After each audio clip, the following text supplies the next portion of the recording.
ओम नमो Narayan. United global peace foundation, United consciousness, project self की तरफ से आप सभी को नववर्ष की हार्दिक शुभकामनाएं। गुड़ी पड़वा की बहुत बहुत शुभकामनाएं आप सभी को।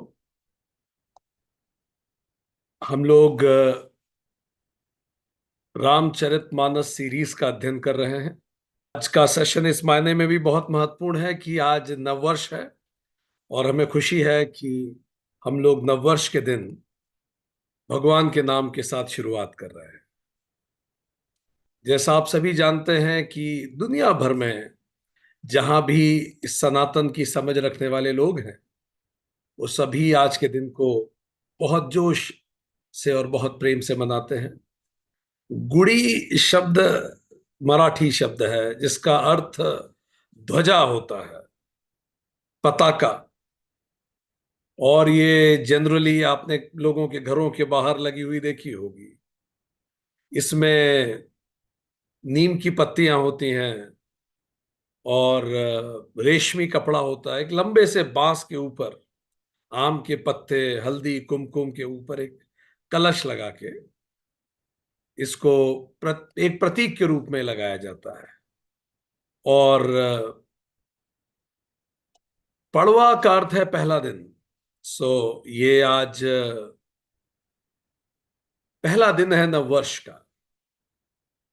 ये जो बांस का डंडा है, ये प्रतीक है कि हम अपने जीवन में ऊपर उठे, अपनी रीढ़ की हड्डी को मजबूत करें। रीढ़ की हड्डी धर्म का प्रतीक है, स्ट्रेट होनी चाहिए, धर्म दंड की तरह। रीढ़ की हड्डी सुषुम्ना नाड़ी का प्रतीक है। ये प्रतीक है कुंडलिनी जागरण का भी। तो जो बांस है वो हमारी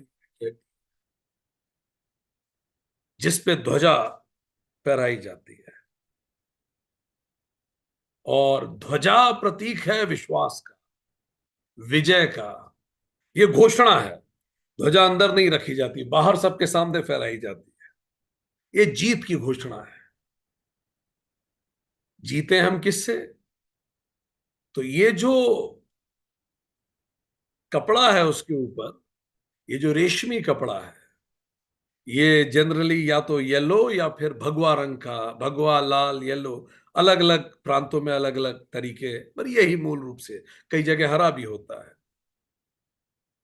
तो ये भगवा रंग इस बात का प्रतीक होता है कि मैंने मेरे अंदर की जितनी भी षट रिपु थे उन्हें अग्नि में जला दिया। इसीलिए जब अग्नि प्रज्वलित होती है तो भगवा रंग होता है। तो अपने षट रिपु को जलाकर मैंने अपने अंदर की शुद्धि करी और अपने अंतर पे विजय पाई। इसीलिए गुड़ी पड़वा का वो जो ध्वज है वो भगवा रंग का होता है। इसके अतिरिक्त उसमें नीम के पत्ते होते हैं।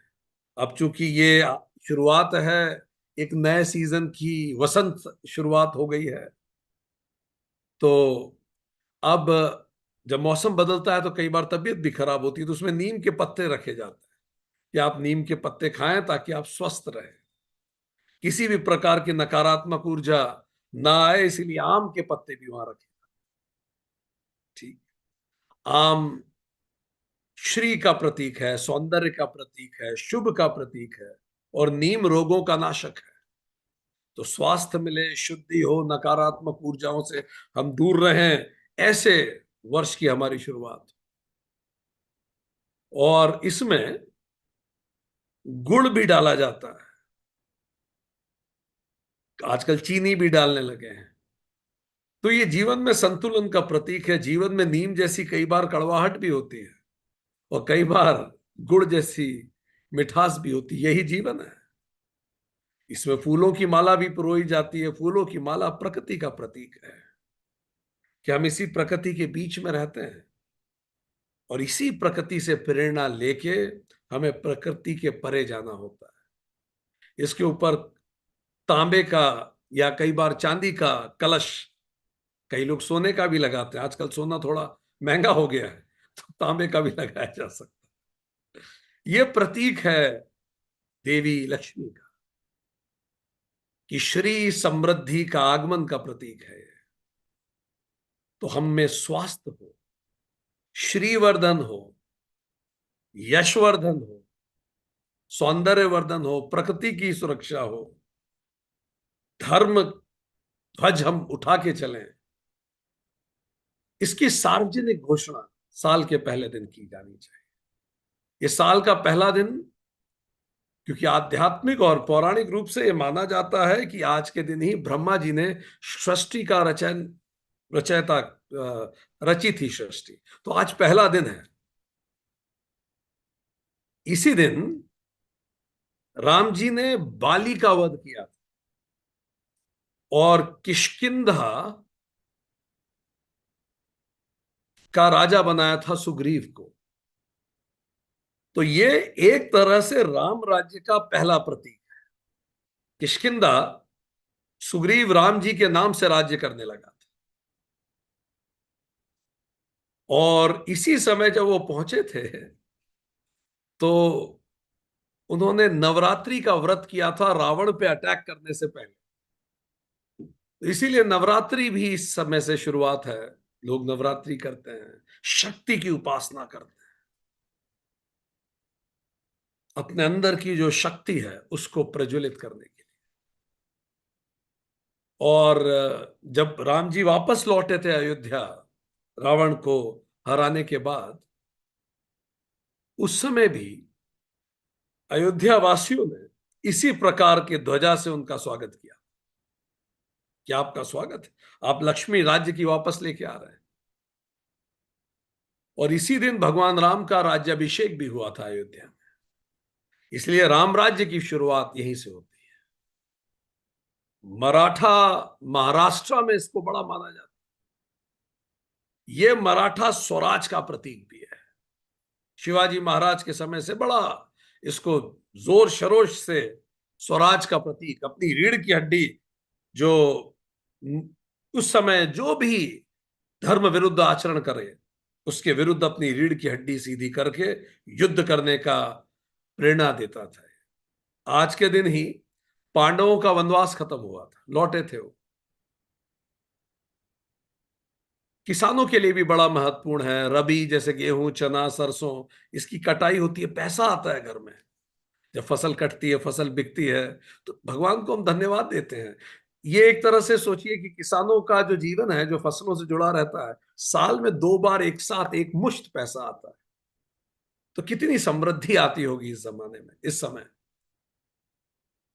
ऋतुराज वसंत के आते ही जीवन सुंदर होता चला जाता है। तो इसीलिए ये नववर्ष भी है। लोग बही खाते भी लिखते हैं कि यहां से अब ये जो पैसा आया अब इसका खर्चा शुरू करेंगे। तो कई लोग बही खाते लिखते हैं। इस तरह से बड़ा भारतीय परिप्रेक्ष्य में बड़ा इसका महत्व है।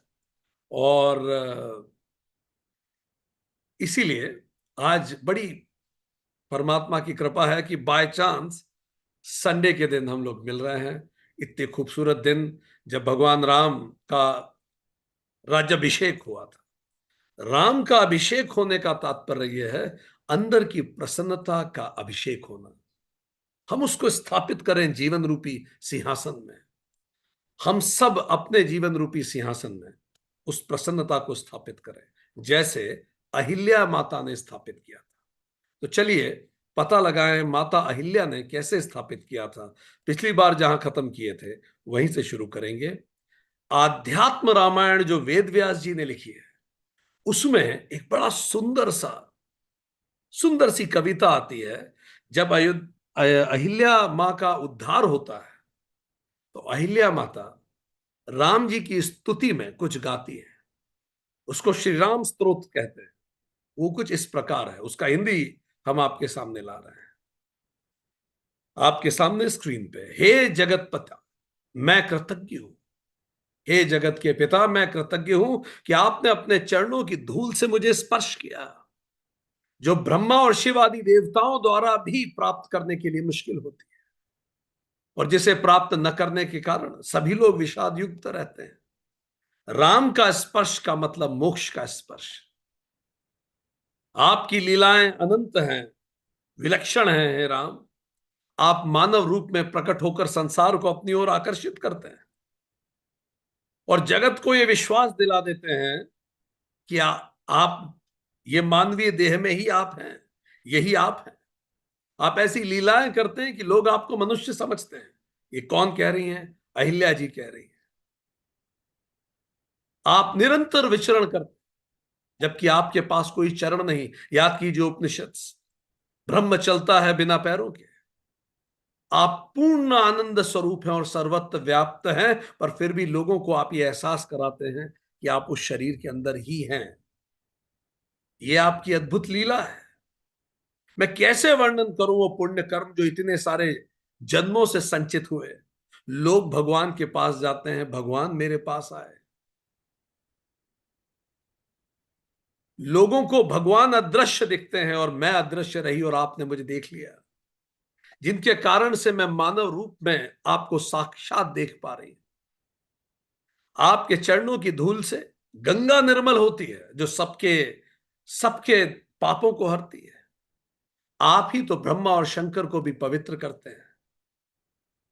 मैं प्रतिदिन आपकी आराधना करती रहती हूं प्रभु राम, जिन्हें राम कहा जाता है, जो महान विष्णु हैं, जो मानव रूप में अवतार हैं, जिनका स्वरूप सुंदर है, जिनके करकमलों में धनुष शोभित है, जिनकी नेत्रों की शोभा कमल के समान है।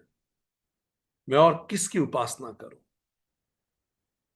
मैं सदा प्रभु रामचंद्र की प्रार्थना करती हूं, जिनके चरणों की धूल को तो स्वयं वेद खोजते हैं, जिनकी नाभि से उत्पन्न हुए ब्रह्मा जो कमल पर विराजमान है और जिनके नाम को हमेशा शिव जी ध्यान में ध्यानित करते हैं। मैं उस प्रभु की शरण में जाती हूं, जिसकी अवतार की कथा ब्रह्मा की भूमि में गाई जाती है। इतने अवतार लिए आपने पहले, जिसकी कथाएं ब्रह्मा शिव नारद आदि गाते हैं और जिसे सरस्वती देवी भी भाव विभोर होकर गाती है, जिनके हर्षालु हर्ष अश्रुओं से उनका वक्षस्थल भी गीला हो जाता है। इतना हर्ष होता है जब हम भगवान को उनके मूल स्वरूप में विचार करते हैं। अहिल्या जी पूरे मन से भगवान को धन्यवाद दे रही है। हे राम, आप ही परमेश्वर हैं, आप आदि देव हैं, जो स्वयं प्रभा से प्रकाशित है। ब्रह्म स्वयं प्रकाशित होता है, कोई वासना उसे लेके नहीं आती। आप आदि पुरुष हैं, अनंत हैं। उनका रूप अपनी शक्ति से संपूर्ण सृष्टि को मोहित कर देता है।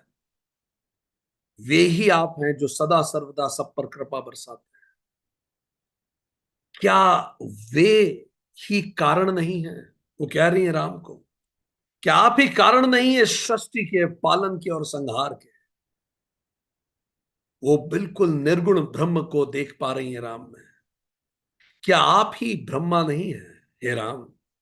क्या आप ही शिव नहीं है? क्या आप ही विष्णु नहीं है?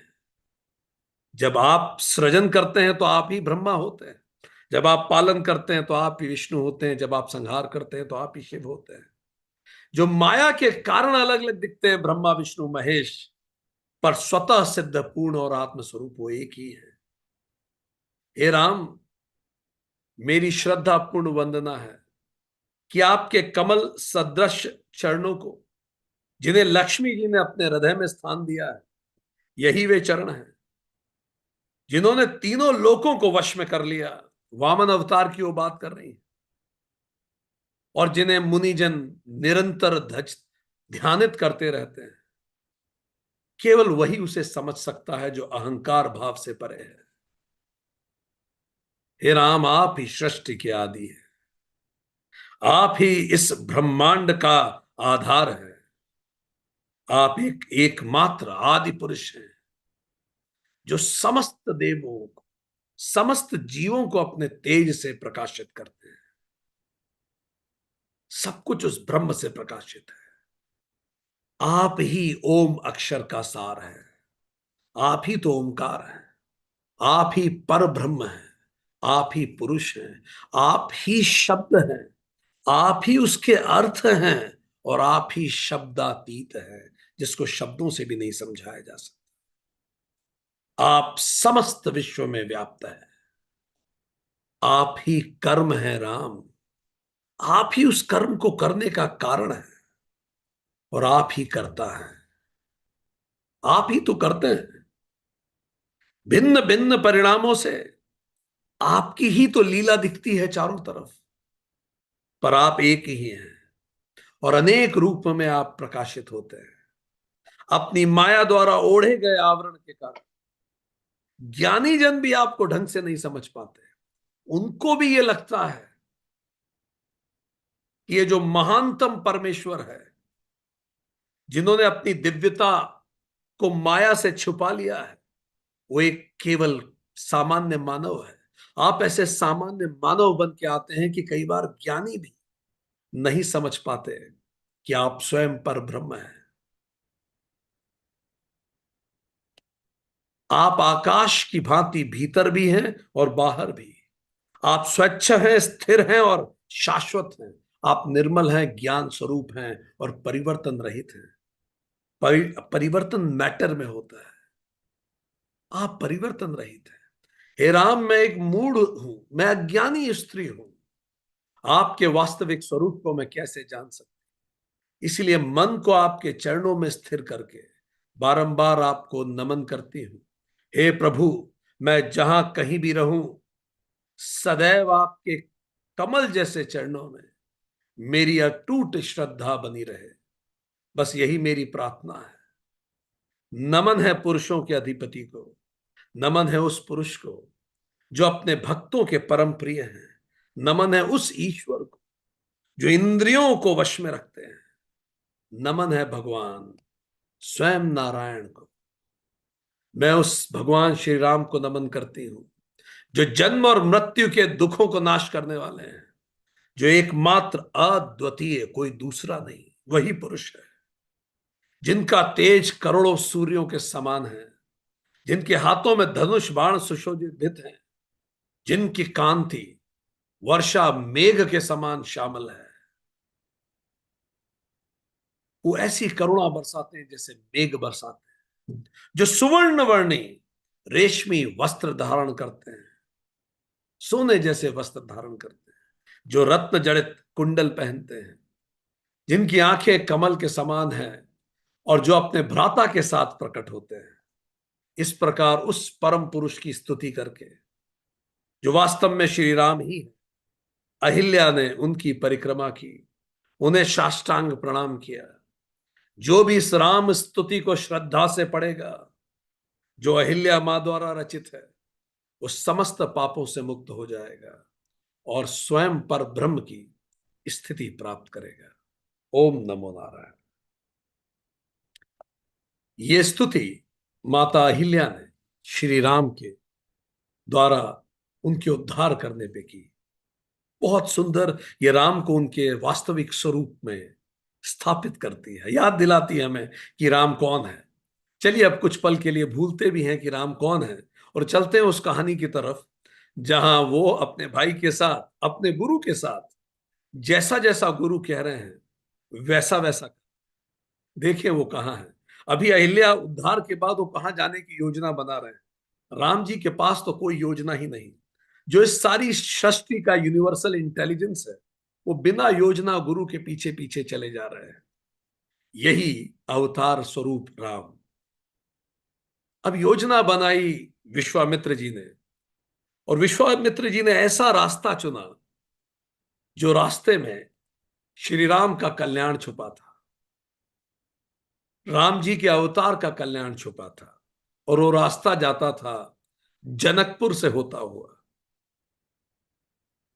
श्री राम जी को कहा उन्होंने, विश्वामित्र, जब याद कीजिए इस बारे में हिंट हल्का सा वशिष्ठ जी ने भी दिया था दशरथ जी को कि इन्हें जाने दो, इनके जीवन का रास्ता वहीं से गुजरेगा। और रास्ता वही चुना विश्वामित्र। जनकपुर क्या वैभव का रास्ता, तो वो जनकपुर के रास्ते पे चल दिए। विश्वामित्र और इस विश्व के नायक श्री राम और लक्ष्मण चल पड़े जनकपुरी की ओर। 2:11 से 213 तक इसी का उल्लेख आता है।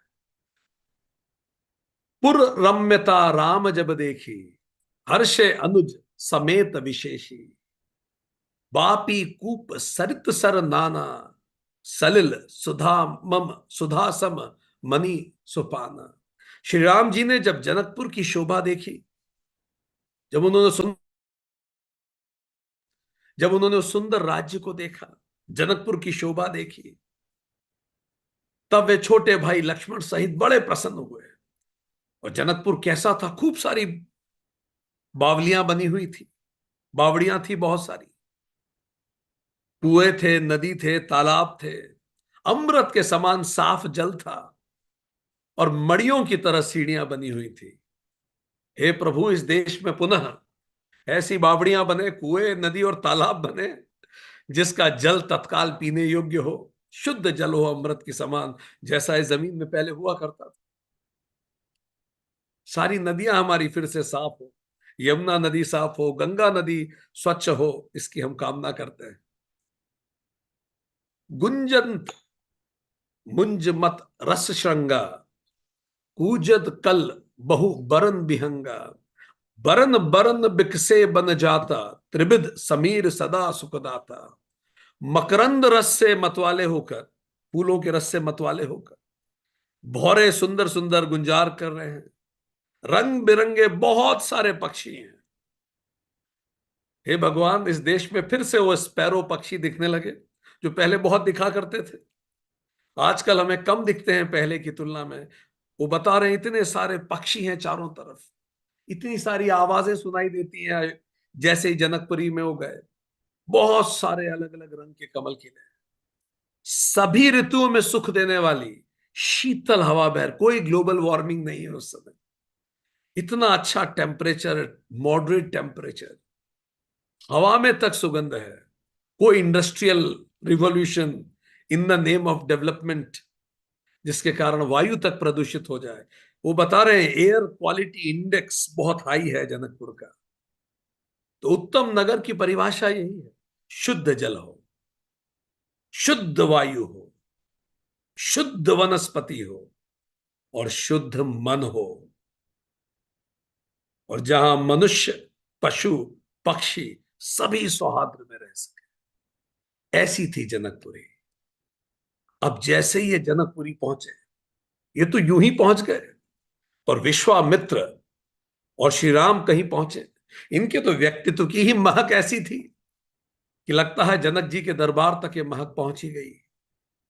और जब जनक जी के दरबार तक महक पहुंची और ऐसा संत द्वार पे आया, तो कौन सा कार्य उस संत से मिलने से ज्यादा महत्वपूर्ण हो सकता है? ये सब कुछ विधाता की विधि के अनुरूप हो रहा था। लग सब ऐसा रहा था कि ये सब अचानक हो रहा है, बाय चांस वो शहर पहुंचे, पर कुछ बाय चांस नहीं था। जीवन की हर महत्वपूर्ण घटना विधि लिखित है, जाति भोग और आयु निश्चित है। तो ये जनकपुरी में इनका पहुंचना भी निश्चित था श्री राम का। तुरंत राजा जनक आए, भले ही नाथ कही कृपा निकेता, उतरे तह मुनि वृंद समेता, विश्वामित्र महामुनि आए, समाचार मिथिलापति पाए। कृपा के धाम श्री राम जी बहुत अच्छा स्वामी कहकर मुनियों के समूह के साथ वहीं ठहर गए, जहां उन्होंने कैंपिंग करी जनकपुर में जाके। जनकपुर के राजा मिथिलापति जनक जी को यह समाचार तुरंत मिला कि विश्वामित्र आए हैं, ब्रह्मर्षि आए हैं। यदि नगर में साधु आए तो उसका दर्शन सभी कार्यों से महत्वपूर्ण होता है, उसका दर्शन स्वयं तीर्थ यात्रा होता है। तो तुरंत राजा गए उनके दर्शन के लिए। पहले जमाने में यह श्योर किया जाता था कि अगर कोई संत आसपास है तो राजा जरूर मिलने जाता था, इससे राजा का स्वयं का आध्यात्मिक विकास हो। तो जनक जी ने तत्काल एक शिष्ट मंडल बनाया। जैसे प्रधानमंत्री, राष्ट्रपति लोग कहीं दूसरे देश जाते हैं या कहीं भी जाते हैं तो एक शिष्ट मंडल बना के जाते हैं। जरा देखिए शिष्ट मंडल कितना सुंदर था। संग सचिव सुचि भूरी पट, भुसुर बर गुर ज्ञाति, चले मिलन मुनि नायक ही, मुदित राव अहि भांति। दोहा 214। तब उन्होंने पवित्र हृदय के ईमानदार लोगों को इकट्ठा किया। तो उनके शिष्टमंडल में कौन लोग थे? पहला, जो बिल्कुल पवित्र हृदय के लोग थे, ताकि अच्छी वाइब्रेशंस दें। वहां कोऑर्डिनेशन में मदद होती है जब वाइब्रेशंस अच्छी होती है। मंत्री लिए जो बड़े निष्ठावान थे, क्या कि कोई भी बात हो क्रियान्वयन तो मंत्रियों को करना है। बहुत से योद्धा लिए जो शस्त्र संपन्न थे, वार्ता में कोई दखल ना हो। श्रेष्ठ ब्राह्मण जो शास्त्रों के ज्ञाता हो। कोई बात हो सकती है, वो तो ब्रह्मर्षि हैं जिनकी बात ही मुझे समझ में ना आए। तो ऐसे प्रकांड पंडित राज्य के चलने चाहिए कि अगर कुछ कह दिया ब्रह्मर्षि ने तो समझ के ट्रांसलेट कर सके। गुरु को लिया अपने साथ, गुरु दिशा बताएंगे। चर्चा की, हर वर्ग के श्रेष्ठतम लोगों को लिया, हर वर्ग के, ताकि बहुआयामी दृष्टिकोण और डिस्कशन हो सके। और पूरे मन से अपने जूते और अहंकार को बाहर उतार के वो संत से मिलने गए। ऐसे ही जाया जाता। कीन प्रणामा प्रणाम चरण धरी माथा, सर चरणों पे रख दिया। दीन असीस मुदित मनुनाथा, विप्र वृंद सब आदर बंदे, जानी भाग्य बड़ राउ आनंदे। राजा ने मुनि के पैरों पे सर रख के प्रणाम किया। यह इस देश की हमेशा से परंपरा रही है। हमें कभी गौरव नहीं हुआ कि हम राजा की संतानें हैं। इस देश ने हमेशा गौरव किया कि हम ऋषियों की संतानें हैं। और इसीलिए राजा हमेशा ऋषि के पैरों में सर झुकाएगा। यही इस देश की परंपरा है, ताकि ऋषि से वो ज्ञान प्राप्त करके समाज का कल्याण कर सके। मुनियों के स्वामी विश्वामित्र ने बड़े प्रसन्न होकर आशीर्वाद दिया। राजा को कहीं तो जगह मिले जहां वो अपने अहंकार को समाप्त कर सके, इसीलिए ऋषि होते थे। फिर सारी ब्रह्मांड मंडली को, ब्राह्मण मंडली जो थी, सबने प्रणाम किया। और उनका राजा बड़ा आनंदित हुए प्रणाम करके। दोहा 214, 215। अब जब ये सब प्रणाम तो हो गया, अब प्रयोजन, जिस प्रयोजन से विश्वामित्र आए थे, देखिए कितना दूर का सोच के आए थे विश्वामित्र। जरा याद कीजिए, हमारे यहां जब कभी कभी शादी के लिए इस तरह की स्थितियां बनती हैं, तो कैसे जिस व्यक्ति की शादी होनी होती है उसे किसी कारण से पास में बुलाया जाता है, ताकि दूसरा पक्ष देखे। हालांकि अभी ऐसी कोई बात नहीं हो रही थी, पर वो तो ब्रह्मर्षि थे, उनसे क्या छुपा था। श्याम गौर मृदु बयस किशोरा, लोचन सुखद बिस्प चित चोरा। उठे सकल जब रघुपति आए, विश्वामित्र निकट बैठाए। फिर विश्वामित्र ने आवाज देके श्री राम को बुलाया। सुकुमार किशोर अवस्था वाले श्याम और गौर वर्ण के गोरे लक्ष्मण जी और श्याम वर्ण के राम जी, उनको देख के ही आंखों को सुख हो जाता था। कई लोगों को देख के इतना मन को शांति और खुशी होती है। Do you know some people, आपने देखा होगा, कई लोगों को देख के ही मन खुश हो जाता है। You just see them and you feel happy. And this is what was Krishna Rama. सारे विश्व के चित्त जो चुरा लेते हैं, चित चोर, वो इतने सौंदर्य के धनी जब राम जी आए, रघुनाथ जी आए, तो सब अचानक खड़े हो गए। उनका चरित्र, उनका उनका जो प्रेजेंस था, वो इतना एम्पावरिंग था कि सब खड़े हो गए। तो विश्वामित्र ने राम जी को अपने पास बिठाया कि बैठिए। जनक जी के सामने उन्होंने राम जी को कर दिया। कुछ भी बाय चांस नहीं हो रहा था, पर लग सभी बाय चांस रहा था। यही तो गुरु की दूरदृष्टि थी। और दशरथ जी को लग रहा था कि गुरु को सुरक्षा की जरूरत है, इसलिए राम जी को लेने आए। विश्वामित्र को किससे सुरक्षा की आवश्यकता? राम जी को बुला के पास में विश्वामित्र ने बिठा लिया। भय सब सुखी देखी दो भरा था। दोनों भाइयों को देख के सब खुश हो गए। बारी बिलोचन पुलकित गाता, मूर्ति मधुर मनोहर देखी, भयउ विदेह विदेह विशेषी।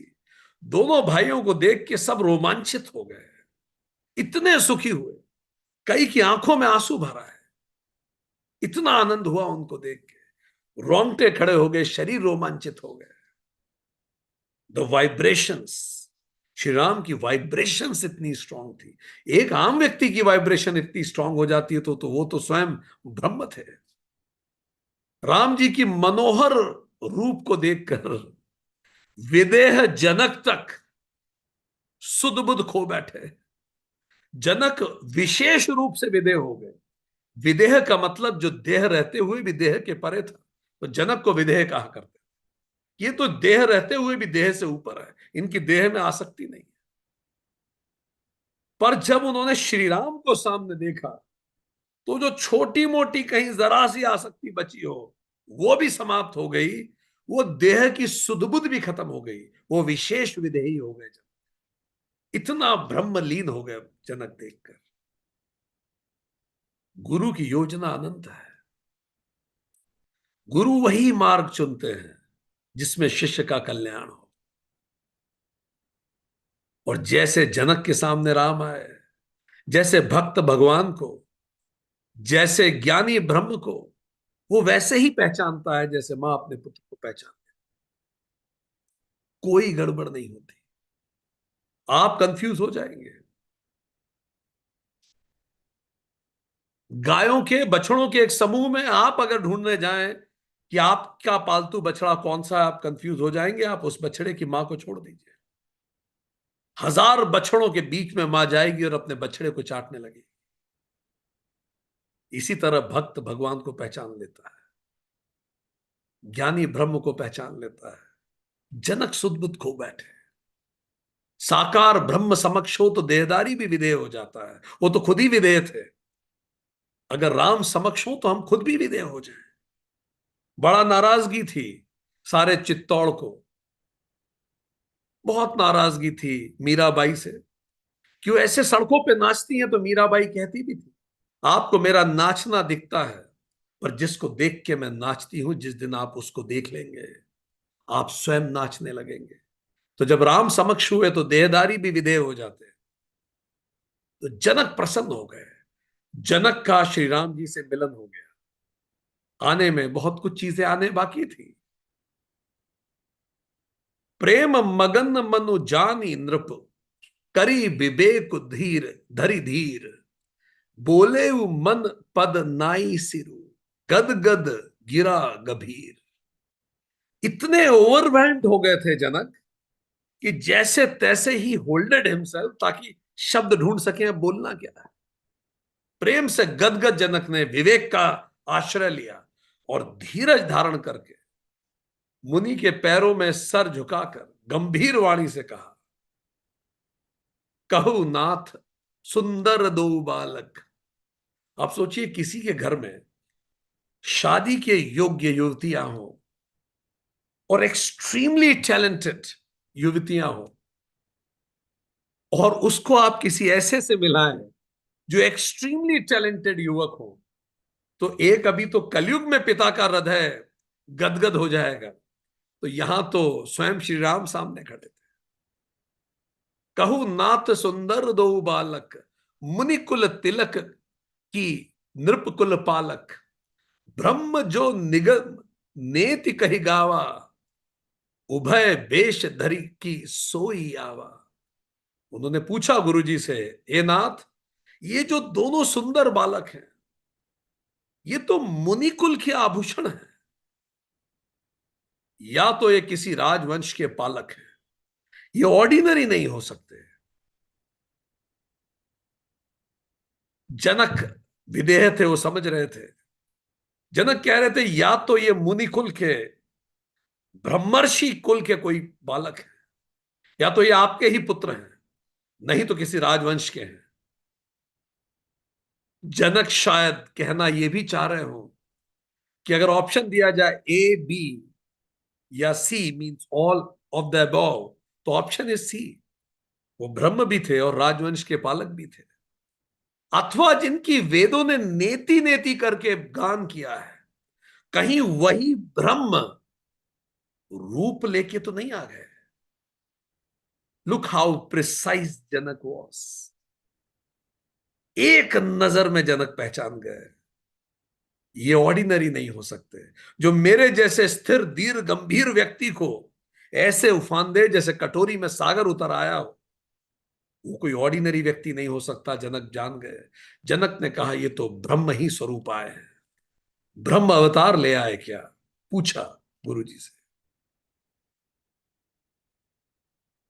सहज विराग रूप मनु मोरा, थकित होत जिम चंद चकोरा। ताते प्रभु पूछऊ सतिभाऊ, कहूं नाथ जनि करऊ दुराऊ। हालांकि आज भी भारत में फादर इन लॉ अपने सन इन लॉ की तारीफ करते हैं, प्रशंसा करते हैं, पर ये अद्भुत था। जनक ओवरवेल्म थे। जनक आगे क्या रहे। अभी तो पहली मुलाकात देखिए, जनक और राम की मुलाकात। एक परम ज्ञानी जब ब्रह्म से मिलता है तो उसको वो कैसा महसूस करता है, इसको महसूस करने का हम प्रयास करें। जनक कह रहे हैं मेरा मन जो स्वभाव से ही वैरागी है, मैं तो वैराग्य ही हूं, विदेह जनक कहलाता हूं, पर फिर भी मैं मुग्ध होता चला गया। पहली मुलाकात में किसी से इस कदर अटैचमेंट, ऐसा राग, जैसे चंद्रमा को देख के चकोर पक्षी होता है, मुंह खुला रह जाता है, एक टक देखता रहता है। इसीलिए मैं बिल्कुल निश्चल भाव से पूछता हूं, मुझे बताइए कौन है जिससे मेरी नजर नहीं हट रही। इस कदर आकर्षण मेरे मन में हो गया, वैराग्य मेरा खत्म हो गया इसी पल। जनक सही कह रहे हैं, परमात्मा से अनुराग ही तो जगत से वैराग्य है। उनको परमात्मा से अनुराग था। इनही बिलोकत अति अनुरागा, बरबस ब्रह्म सुख ही मन त्यागा। कह मुनि बेहसी कहे नृपनिका, बचन तुम्हार न होई अली का। इनको देखते ही अत्यंत प्रेम से वश होकर मेरे मन ने जबरदस्ती ब्रह्म सुख को भी त्याग दिया है। मुझे ऐसा लग रहा है मुझे ब्रह्म ही मिल गए, मुझे और कुछ नहीं चाहिए। मैंने ये सोचा था कि ब्रह्म सुख के अलावा मैं और किसी सुख की कामना नहीं करूंगा, पर इनको देख के तो मेरा मन अब ब्रह्म सुख को भी मैंने त्याग दिया। अब मुनि हंसने लगे और उन्होंने कहा कि आप ठीक समझ रहे हैं, आप गलती नहीं कर सकते, आप जैसा ज्ञानी गलत नहीं हो सकता। कितना सुंदर पल रहा होगा जब जनक जैसा ज्ञानी ब्रह्म स्वरूप राम से मिले होंगे। चार तरह के कॉम्बिनेशन है जगत और जगदीश्वर के। कुछ लोग ऐसे होते हैं जिनको ना जगत दिखता है ना जगदीश्वर दिखता है, उनको ईश्वर में तो विश्वास होता ही नहीं है, और उन्हें जगत में भी विश्वास नहीं होता। उनको लगता है दुनिया में सब कुछ खराब है, कोई सेंस नहीं है, इट इज यूजलेस। ये लोग खुद भी तनाव में रहते हैं, दूसरों को भी तनाव देखते हैं। पर कुछ ऐसे होते हैं जिन्हें जगत तो दिखता है पर जगदीश्वर नहीं दिखता। चारवाक, उन्हें जगत दिखेगा, ये जगत सत्य है, उधार लेके घी पी लो, मजे करो, ऐश करो, लाइफ जिंदगी ना मिलेगी दोबारा। पर उन्हें जगदीश्वर नहीं दिखता, कोई ग्रेटर कॉज नहीं दिखता, बस यही कॉज है, खाओ पियो और ऐश करो। ऐसे भी लोग होते हैं जगत में। फिर कुछ ऐसे भी होते हैं जिनको जगत नहीं दिखता, केवल जगदीश्वर दिखता है। हिमालय की कंदराओं में चले जाओ तो उनको ये सब यूजलेस लगता है, केवल जगदीश्वर है। फिर कुछ लोग होते हैं जिन्हें जगत भी दिखता है, जगदीश्वर भी दिखता है। स्वामी विवेकानंद जैसे लोग, वो जगत में लौट के आते हैं और हर प्राणी में वो जगदीश्वर को देखते हैं और जगत कल्याण में जुट जाते हैं। राजा जनक ऐसे ही थे, जिन्हें जगत भी दिखता था, जगदीश्वर भी दिखता था। वो जगत का कल्याण करने में अपना जीवन बिताते थे, पर उनका मन हमेशा जगदीश्वर में लगा रहता था। ऐसे थे जनक, जिन्हें जगत भी दिखता था, जगदीश्वर भी दिखते थे। तो श्री राम और उनका मिलन, राम सीता का तो मिलन एक अलग विषय है, राम जनक का मिलन भी बड़ा खूबसूरत है। ये प्रिय सबही जहां लगी प्राणी, मन मुस्काही राम सुनिबाणी, रघुकुल मनि दशरथ के जाए, मम हित लागी नरेश पठाए। आप देखिए गुरु कैसे समझा रहे हैं, उनका शिष्य कौन है। क्या तो इनकी वार्ता के स्तर है और क्या तो गुरु का स्तर है। ब्रह्मर्षि है गुरु, ब्रह्म है शिष्य और विदेह है राजा। ये तीनों आपस में बात कर रहे हैं। तो अब ब्रह्मर्षि विश्वामित्र कहते हैं, जगत में जितने भी प्राणी हैं ये सभी को प्रिय हैं, आप गलत नहीं है। जैसे ही उन्होंने कहा ये सभी को प्रिय है, राम जी मन मन मुस्कुराने लगे और चाह रहे थे कि कुछ आगे ना बोले। उनको हिचक हो रही थी। गुरु प्रशंसा करे तो शिष्य को हमेशा अजीब लगता है, शिष्य हमेशा छोटा होना चाहता है। तो वो चाह रहे थे कम से कम बोले, पर जो कहा महर्षि ने वो बड़ी कीमती बात थी। उन्होंने कहा, ये रघुकुल मणि महाराज दशरथ के पुत्र हैं। अब एक एक शब्द गौर से देखिए। मेरे हित के लिए राजा ने इन्हें मेरे साथ भेजा। ठीक। तो देखिए परिचय कैसे दिया जाता है। ठीक। ये राजा दशरथ के पुत्र हैं, रघुकुल शिरोमणि, इनका कुल रघुकुल है, राजा रघु के कुल के हैं, दशरथ के पुत्र हैं और मेरे साथ इसलिए आए हैं क्योंकि मेरे हित के लिए राजा ने इन्हें भेजा है। ठीक। राजा जनक भी सोचने में पड़ गए होंगे कि ब्रह्मर्षि का हित किसी व्यक्ति से कैसे होगा। फिर दोहा 216 कहते हैं, राम लखनु दो बंधुधर, रूप सील बल धाम, मख राखे सबू साखी, जगु जीते असुर संग्राम। ये सब कुछ कह गए इतने में। उन्होंने कहा ये राम और लक्ष्मण इनके नाम है, श्रेष्ठ हैं दोनों, भाई हैं, शील और बल के ये धाम, रूप शील और बल के धाम है। तीन चीजें बताई, थ्री क्वालिटीज, रूप शील और बल के धाम है। रूप शील बल धाम, सारा जगत इस बात का साक्षी है कि इन्होंने युद्ध में असुरों को जीतकर मेरे यज्ञ की रक्षा की है। अब जरा सोचिए, इनको गौर से देखिए, इन मंत्रों, इन चौपाइयों को कैसे परिचय दे रहे हैं। पहली लाइन में वो कह रहे हैं ये जगत के जितने भी प्राणी हैं ये सभी को प्रिय है। ठीक। जहां तक जितने भी प्राणी, मतलब अगर किसी में प्राण है तो राम का प्रिय है तभी प्राण है, नहीं तो नहीं है प्राण। इसका मतलब पारमार्थिक सत्य है। पहले शब्द में कह दिए ये ब्रह्म है। जो समझ सके वो समझ गया।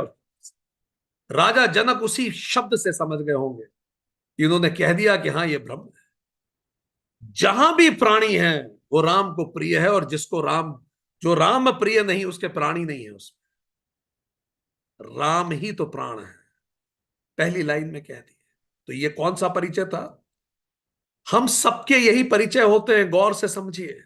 हम सबके ऐसे ही हमारा पहला परिचय होता है वास्तविक स्वरूप। तो हमारा वास्तविक स्वरूप क्या है।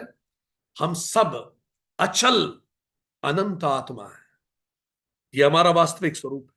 तो पहला शब्द उन्होंने बताया कि ये वही ब्रह्म है। फिर दूसरी लाइन क्या कही। ठीक।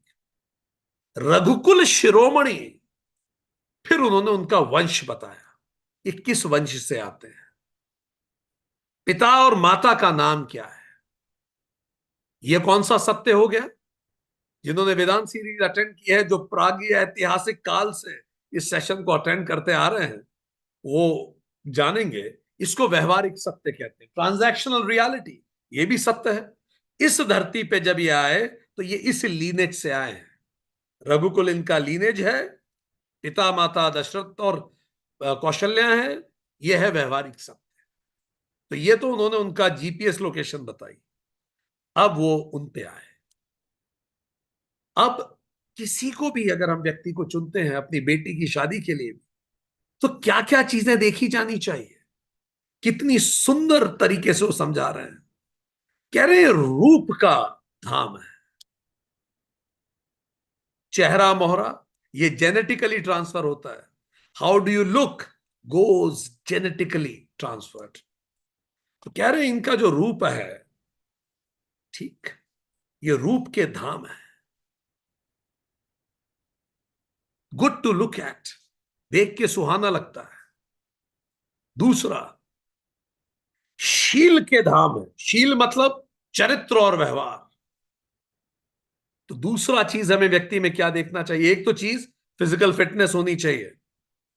वो बता रहे हैं विश्वामित्र जी उन सभी को, अगर आप में से किसी के घर में मैरिज का कुछ बातें चल रही हैं आपस में, तो आप कौन कौन सी क्वालिटी किसी में देखें, वो विश्वामित्र ऑलरेडी बता दे रहे हैं जनक में। पहले देख लीजिए शारीरिक रूप से स्वस्थ है कि नहीं व्यक्ति, क्योंकि स्वस्थ होना तो बहुत जरूरी है। तो उन्होंने कहा ये रूप इनका, ये रूप के धाम है। दूसरा, उसका व्यवहार बहुत अच्छा होना चाहिए व्यक्ति, क्योंकि जीते तो आप व्यवहार के साथ। हमने सुना था बहुत पहले कहीं, इसलिए पहले जमाने में व्यवहार को बहुत महत्व देते थे। तो दूसरी क्वालिटी, व्यवहार अच्छा होना चाहिए। ठीक, शील, चरित्र और व्यवहार, high in character and very good in behaviour. Vishwamitra authenticize कर रहे हैं, I sign over it, I take oath of it, मैं गारंटी देता हूं। फिर ये बल के धाम है। तीन क्वालिटीज, क्षमता इनमें बहुत है, क्षमतावान है ये। कैसे क्षमतावान है बताइए। इनमें योग्यता भी और क्षमता भी है, बताइए कैसे है क्षमतावान। हाउ कुड ही सी ये क्षमतावान है, वो कैसे कहता है। Anybody think about it, right. उन्होंने कहा ये क्षमतावान है, बल के धाम है। कैसे, सारे के सारे दिव्यास्त्र किसने दिए इन्हें, 101 दिव्यास्त्र तो दे चुके हैं। तो अब गुरु कह रहे हैं क्षमतावान है, ये बल के धाम है। ध्यान दीजिए, गुरु ने पहले ही शिष्य को इक्विप कर दिया। कोई प्रशंसा बेकार नहीं है, वो सब सत्य है। Exactly exactly. अस्त्र दे चुके हैं, क्षमतावान है। ठीक, और बल का धाम है का मतलब उनमें योग्यता भी है उस शस्त्रों को प्रयोग करने की। याद कीजिए, हम पढ़ाए हैं, ना केवल शस्त्र दिए थे, ट्रेनिंग भी दी थी इनको यूज कैसे करना है। तो they know, they have all the skills and they know where and how to use it. ठीक,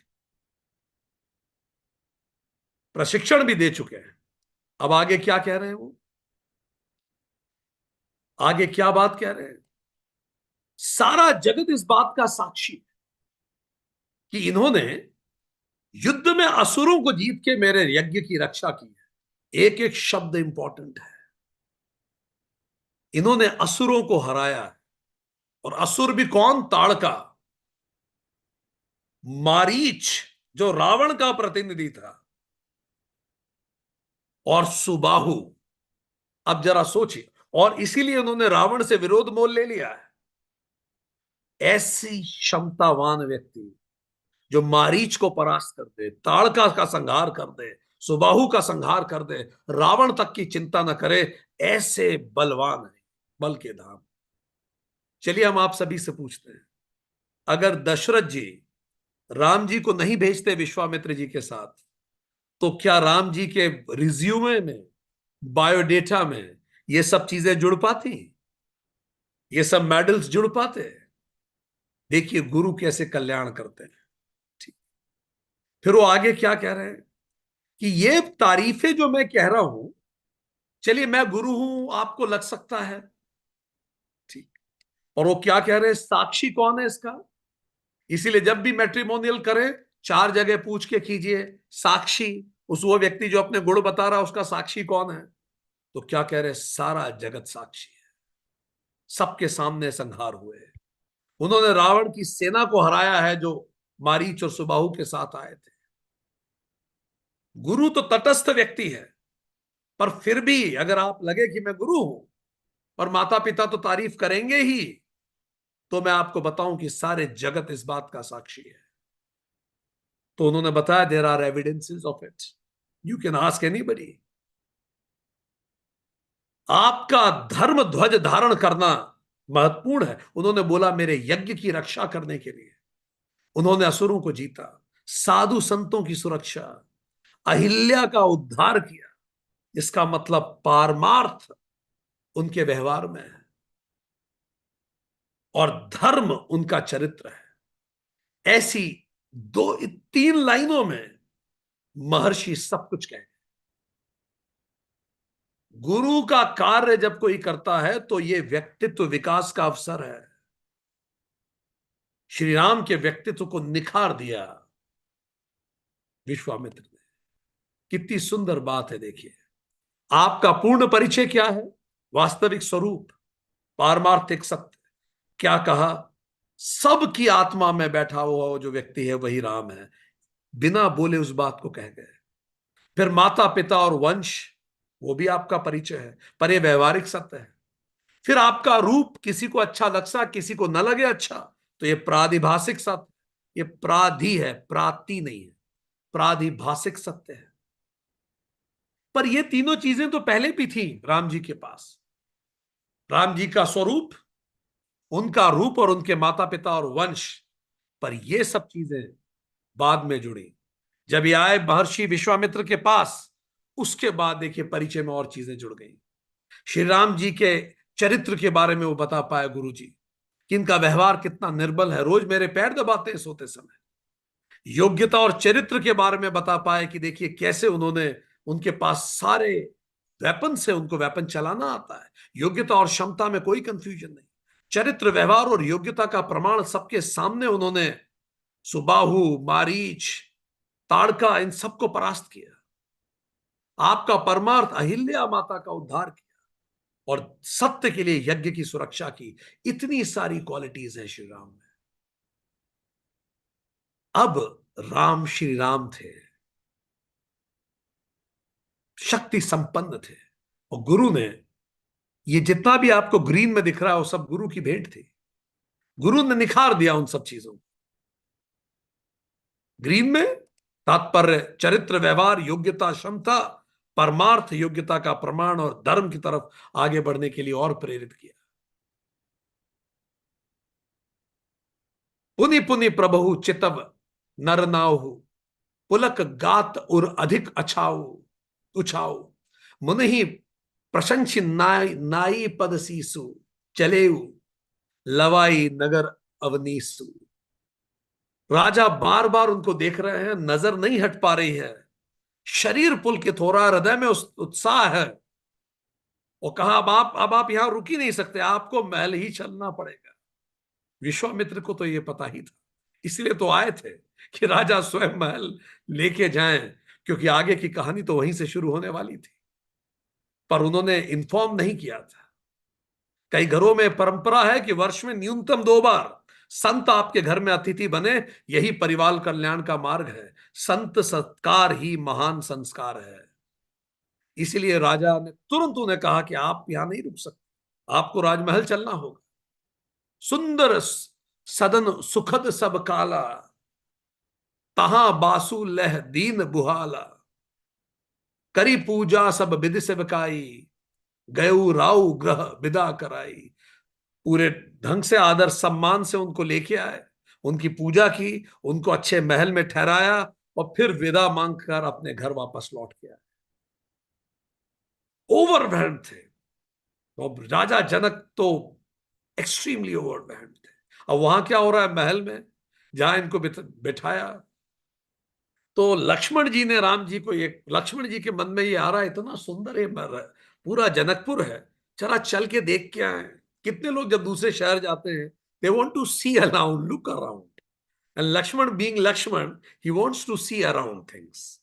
सो उनके मन में बहुत ज्यादा था कि चल के देख के आए, पर वो डर रहे थे गुरुजी डांट देंगे, ठीक, कि अभी तो आए हो, विदाउट परमिशन गुरु के नहीं जाया जा सकता था। उनके मन में बहुत लालसा थी, बार बार खिड़की के बाहर देख रहे थे, इधर देख रहे थे, उधर देख रहे थे। तो राम जी उनका चेहरा देख के समझ गए लखन हृदय लालसा विशेषी, जाई जनकपुर आईल देखी। प्रभु भय बहुरी मुनहि सकुचाही, प्रकट न कही मन ही मुस्काई। लक्ष्मण जी के मन में विशेष लालसा थी कि एक बार देख के आए। जब हम किसी को प्रेम करते हैं तो बड़े छोटे के मन की बात तुरंत जान लेते हैं। अगर आप छोटों के मन की बात जान रहे हैं, तभी आप बड़े हैं और तभी आप उन्हें प्रेम करते हैं। जिसको भी आप प्रेम करते हैं, आप उसके मन की बात महसूस करने लगते हैं। कितने लोगों को अपने बच्चों की उनकी शक्ल देख के ही समझ में आने लगता है इनके अंदर क्या चल रहा है अभी। Can you raise your hands? तो राम जी के तो पुत्र समान थे लक्ष्मण जी। जिस तरह से लक्ष्मण जी हलचल हो रही थी उनके मन में, राम जी समझ गए। फिर भी राम जी भी थोड़े से घबरा रहे हैं मुनि को बोलने के लिए, गुरु को कहने के लिए। फिर भी धीरे धीरे कहने का प्रयास कर रहे हैं। राम अनुज मन की गति जानी, भगत बछलता ही हुलसानी। परम विनीत सकुचि मुस्काई, बोले गुरु अनुशासन पाई। उन्होंने लक्ष्मण के मन की बात जानकर बड़े करुणा से गुरु से आज्ञा पाई, गुरु से निवेदन किया और उन्होंने गुरु से कहा, नाथ लखन पुर देखन चाही, प्रभु संकोच डर प्रगट न कहि। जौ राउर आयसु मैं पावो, नगर दिखाई तुरंत ले आवो। लक्ष्मण जी, उन्होंने गुरु को कहा, लक्ष्मण जी देखना चाह रहे हैं नगर को। श्री राम तो शायद जानते होंगे या ना भी जानते होंगे कि विश्वामित्र तो खुद ही चाहते हैं कि आप नगर में पधारिए। इससे बेहतर क्या हो सकता है। बहरहाल लक्ष्मण नगर देखना चाहते हैं, पर आपके संकोच के कारण बोल नहीं पा रहे। अगर आपकी आज्ञा हो तो मैं ले जाऊं नगर में। जनकपुर नगर में जाना जानकी के करीब जाना था। अभी जनकपुर में पहुंचे, बिल्कुल हेडक्वार्टर्स में, राजमहल के आसपास। जाई देखी आवहु नगर, सुख निधान दो भाऊ भाई। करऊ सुफल सबके नयन, सुंदर बदन दिखाई। गुरु जी ने कहा, तुम दोनों जाओ, सुख के निधान हो तो जरा अपना सुंदर मुख दिखाकर सबके नेत्रों को सफल करो। विश्वामित्र जी को पता था किसके नेत्र सफल होने वाले हैं, इनका सुंदर मुख को देखकर। कितने करुणामय गुरु रहे होंगे। मुनि पद कमल बंदी दो भ्राता, चले लोक लोचन सुखदाता। बालक वृंद देखी अति शोभा, लगे संग लोचन मनुलोभा। गुरु जी को प्रणाम करके वो अत्यंत शोभा के साथ, जो लोगों के नेत्रों को और मन को लुभा दें, ऐसे व्यक्तित्व के साथ नगर के दर्शन करने निकले। सोचिए, राम दर्शन करने निकले थे कि दर्शन देने निकले थे। भगवान जब निकलते हैं तो भगवान तो दर्शन देने निकलते हैं, पर यही उनकी माया है, यही उनकी लीला है। क्यों कह रहे हैं हम दर्शन करने जा रहे हैं। जैसे उज्जैन शहर में भगवान महाकाल की शाही सवारी निकलती है, तो भगवान तो दर्शन देने निकलते हैं, पर भगवान ये कह रहे हैं हम दर्शन करने जा रहे हैं। देखें किसके दर्शन कौन करता है। राम लक्ष्मण जब उतरे नगर में, खलबली मच गई। न केवल जनक, इवन जनकपुरी पूरी हिल गई उनके रूप को देख। पीत बसन करिकर कटे था चारु चाप सर सोहत हाथा। तन अनुहत अनुहरत सुचंदन खोरी, श्यामल गौर मनोहर जोरी। सुंदर पीले रंग के वस्त्र हैं, कमल के दुपट्टे, तरकश बने हुए दुपट्टे के साथ तरकश बना हुआ है, कमर के साथ तरकश बना हुआ है। हाथों में सुंदर धनुष हैं, बाण हैं, और एक चूंकि गोरे हैं, एक श्यामल है, उस अनुरूप उनके ऊपर चंदन लगा हुआ है। और बड़े मनोहर दोनों साथ में नगर में भ्रमण कर रहे हैं। केहरी कंधर बाहु बिसाला, उर अति रुचिर नागमणिमाला। सुभग सोन सरसई रुहलोचन, बदन मयंक तापत्रय मोचन। सिंह के समान उनकी गर्दन, विशाल भुजाएं, चौड़ी छाती, और बड़ी सुंदर गले में माला है। सुंदर नेत्र हैं उनके, कमल जैसे नेत्र हैं। और उनका चेहरे पे ऐसा तेज है कि अगर कोई देख ले तो तीनों ताप भूल जाए। वो तीन ताप कौन से? Man versus man, man versus nature, man versus with in, आदि भौतिक, आदि आत्मिक, आदि दैविक, सब कुछ भूल जाए, इतना तेज चेहरे पे। देखन नगर भूप सुत आई, समाचार सुरबास न पाए, धाय धाम काम सब त्यागी, मनहु रंक निधि लूटन लागी। जब ये खबर मिली कि ऐसे दो राजकुमार शहर देखने आए, तो शहर उन्हें देखने आ गया।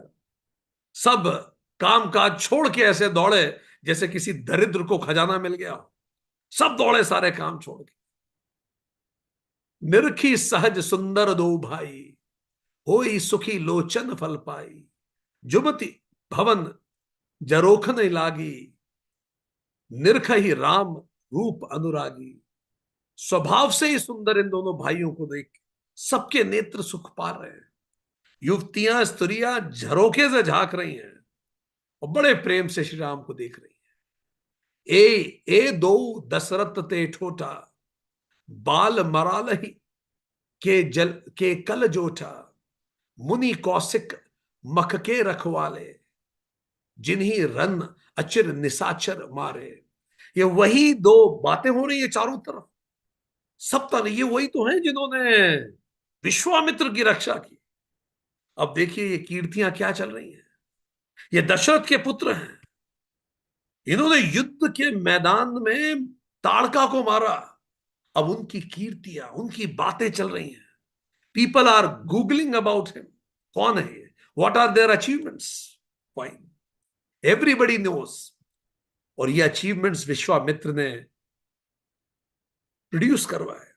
श्याम गात कल कंच बिलोचन, जो मारीच सुबुज मधु मोचन, कौसल्या सुत सो सुख खानी, नाम राम धन सायक पानी। ऐसा सुंदर शरीर, कमल जैसे नेत्र, मारीच और सुबाहु के मद को चूर करने वाले, सुख के खान, हाथ में धनुष बाण लिए, ये कौशल्या के पुत्र राम है।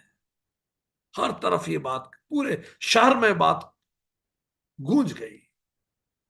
गौर किशोर बेसु बर काछे, कर सप चाप राम के पाछे, लक्ष्मण नामु राम लघु भ्राता, सुन सखी तासु सुमित्रा माता। और इनके पीछे पीछे जो चल रहे हैं, जिनका रंग गोरा है, किशोर हैं, सुंदर वेश है, इनके भी हाथ में बाण है, ये उनके छोटे भाई हैं, लक्ष्मण है। और इनकी माता का नाम सुमित्रा है। पूरे शहर में खबर है, एवरीबडी नोज अबाउट इट। पर ये सारा खबरें एक कान तक पहुंचने वाली हैं, जिसके लिए सब कुछ हुआ है।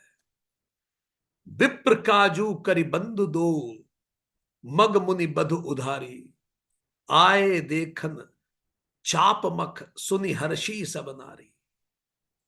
और बातें हो रही हैं। ये वही है जिन्होंने रास्ते में अहिल्या का उद्धार किया।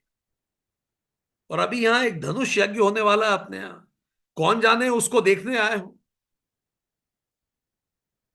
एक धनुष यज्ञ होने वाला था वहां, तो सब बात कर रहे शायद इसलिए आए हो, क्या पता।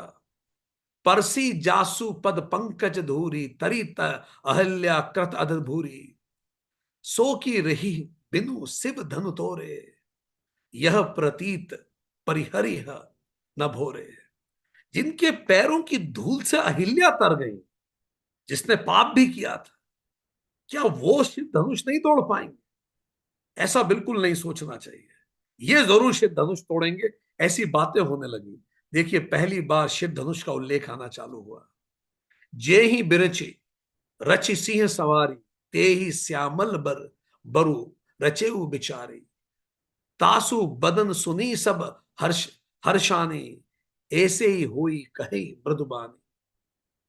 ब्रह्मा जी ने, अब सबके दिमाग में विचार आने लगा, अगर ऐसा योग्य व्यक्ति है तो अपने राज्य में सबसे योग्य कौन है? ये कॉमन सेंस का विषय बन गया। ब्रह्मा जी ने सीता जी को इतना चतुराई से रचा है, उन्हीं ब्रह्मा ने बड़ी चतुराई से इनका शायद सांवला वर भी रच दिया। ऐसी ऐसी बातें होने लगी, सबके मन में विचार आने लगा कि इन दोनों की शादी हो जानी चाहिए। When you see most eligible bachelors together, both are biggest celebrities, तो ये तो ब्रह्मांड के सबसे बड़े सेलिब्रिटी थे। So everybody wanted them to be together. It was very obvious. As they say, there is always a one for you, your soulmate. ये transactional reality है। पर अगर वेदांता कहेंगे तो वेदांता ये कहेगा, you are the one for you. आप ही आपके लिए हो। कृष्ण कहते हैं, उद्धरेत आत्मना आत्मनम, अपने आप को स्वयं उठाइए।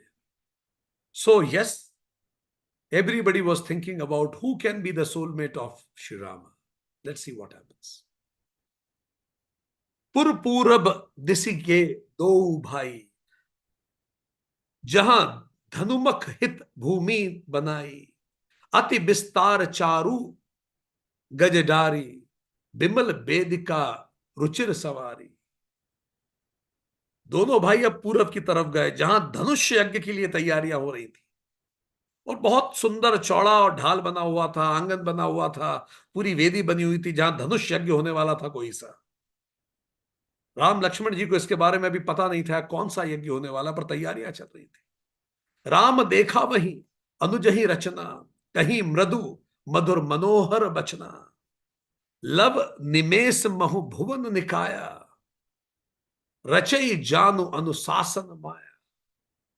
कोमल मधुर और मनोहर वचन कहते हुए लक्ष्मण जी ने कहा कि ये जरा यज्ञ भूमि की रचना देखिए, कितनी सुंदर है। तुलसीदास जी कहते हैं, जिसकी आज्ञा से माया एक पलक झपकने के चौथाई समय में पूरे ब्रह्मांड की रचना कर देती है, वो भगवान राम बड़े कौतूहल से उस यज्ञशाला को देख रहे हैं।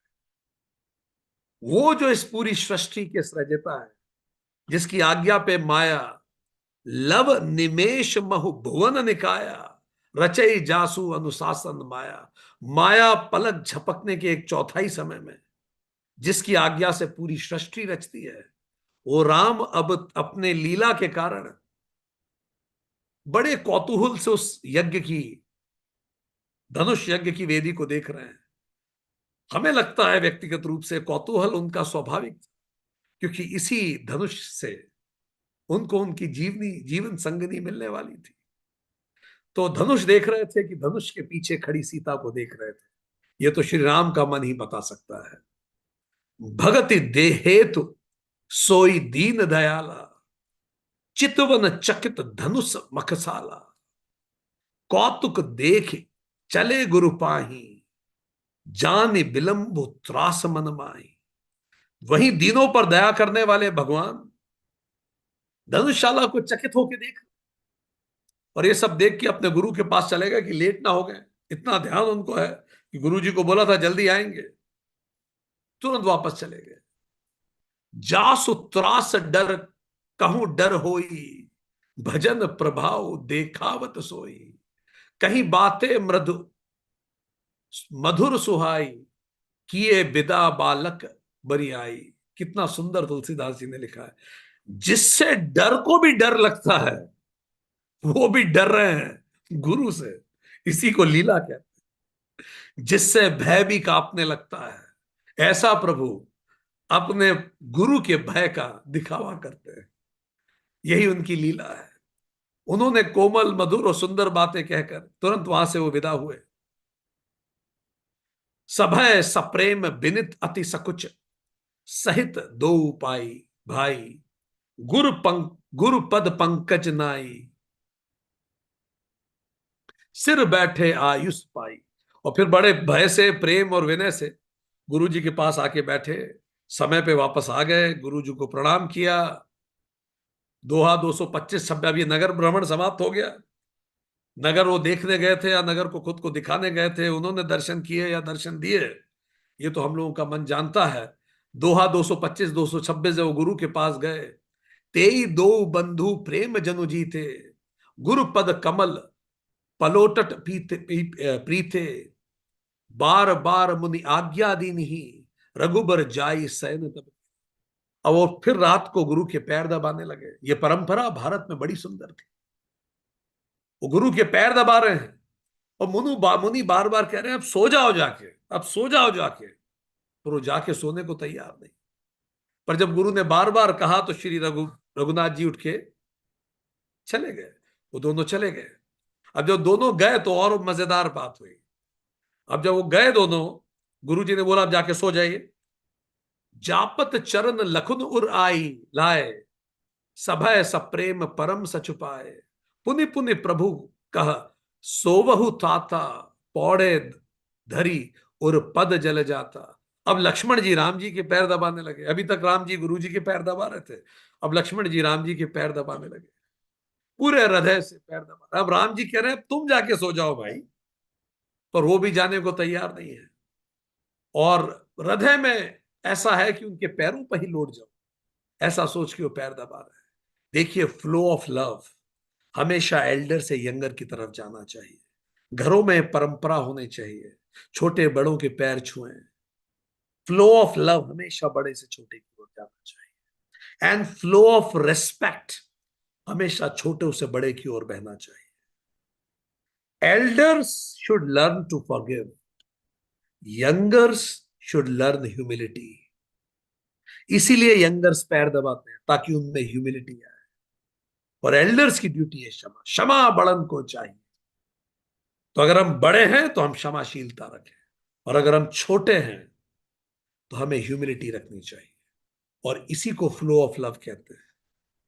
और यही भारत में हमेशा से रहा। जो व्यक्ति आपसे पहले इस दुनिया में आया है वो आपसे बड़ा है, वो कुछ भी हो, फ्लो ऑफ लव सेज आप उसके चरण स्पर्श करें, उनको प्रणाम करें, आप उन्हें वो आदर दें, वो आदर जो उसके अंदर का ब्रह्म डिजर्व करता है।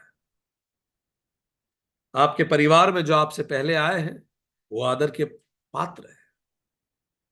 Flow of love goes like this. हो सकता है उनमें कई कमियां हो सकता है उनमें योग्यता ना भी हो, पर उनके अंदर के ब्रह्म को मैं प्रणाम करता हूं, और ये प्रार्थना करता हूं कि वो अपने जीवन के लक्ष्य को प्राप्त करें। उठे लखनऊ निसी विगत सुनी, अरुण सिखा धुनिकान, गुरु ते पहले ही जगतपति जागे राम सुजान। रात बीत गई, फिर सुबह मुर्गे की आवाज कानों में सुन के लक्ष्मण जी उठे, और राम जी उठे, और सब गुरु के जागने से पहले उठ चुके थे। ऐसा समय कितना सुंदर था। सब उठ जा उसी ऑर्डर में उठते भी थे, ठीक है। लक्ष्मण जी सबसे पहले उठेंगे, फिर राम जी उठेंगे। गुरु के उठने से पहले चाक चौबंद नहा धो के तैयार, सकल सोच करी जाए नहाए, नित्य निबाही मुनहि सिर धाए सिर नाए, समय जान गुर आयुष पाई, लेन प्रसून चले दो भाई। फिर शौच क्रिया करके, नहा धो के, पूजा पाठ करके, नित्य क्रम कर्म समाप्त करके, फिर गुरु जी को प्रणाम करते थे, पूजा करते थे, और फिर गुरु की आज्ञा पाकर आगे की प्रार्थना के लिए फूल लेने जाते थे, गुरु की आरती को, गुरु की प्रार्थना के लिए। स्लीप आफ्टर एल्डर स्लीप, उनके सोने के बाद सो जाइए, ऐसा होता था। वेकअप आफ्टर बिफोर एल्डर्स वेक, और उनके उठने से पहले उठ जाइए। यही विद्यार्थी जीवन होता है। हालांकि आजकल एल्डर्स की सोने का कुछ पता नहीं है, तो बच्चा कब तक जगा रहे। पर this is what you used to happen, right? Sleep after the elders sleep, wake up before the elders wake up, right? And see how he starts his day. ये सभी स्टूडेंट्स के लिए और व्यक्ति के लिए बड़ा कीमती। How do they start their day? They start with their day with 4G। 4G Bharat में बड़ा चलता है। 4G से दिन शुरू करते थे। पहला गॉड, सबसे पहले उठने के बाद भगवान को प्रणाम कीजिए, हमें करना चाहिए, ठीक। सेकंड गार्जियन, वो माता पिता जो इस दुनिया में लाए हमें, उनको याद कीजिए, कहीं भी हो माता पिता, इस लोक में या उस लोक में। पहले गॉड, फिर गार्जियन, फिर वो गुरु जिसने इस योग्य बनाया। कितनी अकल आई। तो God, guardian, Guru, and then gratitude. जीवन में जो कुछ अच्छा है उस सबको याद करें, फिर अपनी आंखें खोलिए, सुबह उठ के पलंग पे बैठे, 4G टेक्नोलॉजी का यूज कीजिए। God, guardian, guru, gratitude, and then open your eyes and begin the day. So let's put it in our life. जैसे भगवान अपने दिन की शुरुआत करते हैं, चलिए हम भी अपने दिन की शुरुआत करें। हम भी अपने जीवन में और दिन में 4G से दिन की शुरुआत करें। एक क्विक रिकैप लेते हैं कि हमने क्या सीखा आज के session. Lots of learning, I am sure आपने भी सीखी होगी। What are the learnings that we have? Uttam Nagar की परिभाषा शुद्ध जलवायु, वनस्पति और मन, जहां पशु पक्षी मनुष्य सौहार्द से रहे। यदि साधु नगर में आए तो उसका दर्शन तीर्थ यात्रा है। एक आदर्श शिष्टमंडल में पवित्र मन के लोग लेके जाइए, निष्ठावान मंत्री जो क्रियान्वयन करें, पवित्र मन के लोग जो समन्वय करें, योद्धा जो शस्त्र से सुरक्षा करें, विद्वान जो शास्त्र समझते हो, गुरु जो दिशा दे उस चर्चा को, और हर वर्ग के सर्वश्रेष्ठ लोग लेके जाने चाहिए। जूते और अहंकार संतों से मिलने जाएं तो बाहर उतार के जाएं। गुरु की योजना अनंत है, गुरु वही मार्ग चुनते हैं जिसमें शिष्य का कल्याण हो। भक्त भगवान को और ज्ञानी ब्रह्म को वैसे ही पहचानता है जैसे माँ अपने पुत्र को। साकार ब्रह्म समक्ष हो तो देहदारी भी विधेय हो जाता है। परमात्मा से अनुराग ही जगत से वैराग्य है। आपका पूर्ण परिचय क्या होता है? आपका पूर्ण परिचय मूल रूप से तो मैं वो आत्मा हूं, पारमार्थिक सत्य। माता पिता और वंश तो व्यवहारिक सत्य है। फिर आपका रूप, आपका चरित्र व्यवहार, आपकी क्षमता योग्यता, और आपका चरित्र व्यवहार योग्यता के प्रमाण क्या है? What are the evidences? आपका परमार्थ आपने दुनिया के लिए क्या किया है, और आप क्या धर्म के रास्ते पे खड़े होते हैं, ये सब बताया जाना चाहिए। वो आपका परिचय है। गुरु का कार्य ही व्यक्तित्व विकास का अवसर है। वर्ष में न्यूनतम 2 बार संत घर के अतिथि बने, यही परिवार का कल्याण है। संत सत्कार ही महान संस्कार है। बड़े छोटे के मन की बात जाने। श्री राम दर्शन करने नहीं, दर्शन देने निकले। There is always a one for you who is your soulmate. It's called transactional reality. But you are the one is Vedanting absolute reality. आज इतना ही। इसके आगे there's couple of more.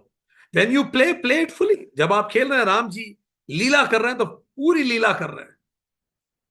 Defying Guru is defying God. गुरु को बोला time पे आऊंगा, जिससे भयभीत होता है, वो भी भय से टाइम पे पहुंच रहे हैं। गुरु जी को बोला है the flow of love is always from elder to younger. The flow of respect should always be from younger to elder. Elder learns forgiveness. Younger should learn humility. Sleep after elders sleep. Wake up before the elders wake up. Start your day with remembering 4G. Guru Guardian, God Guardian, Guru and gratitude. आज के लिए इतना ही।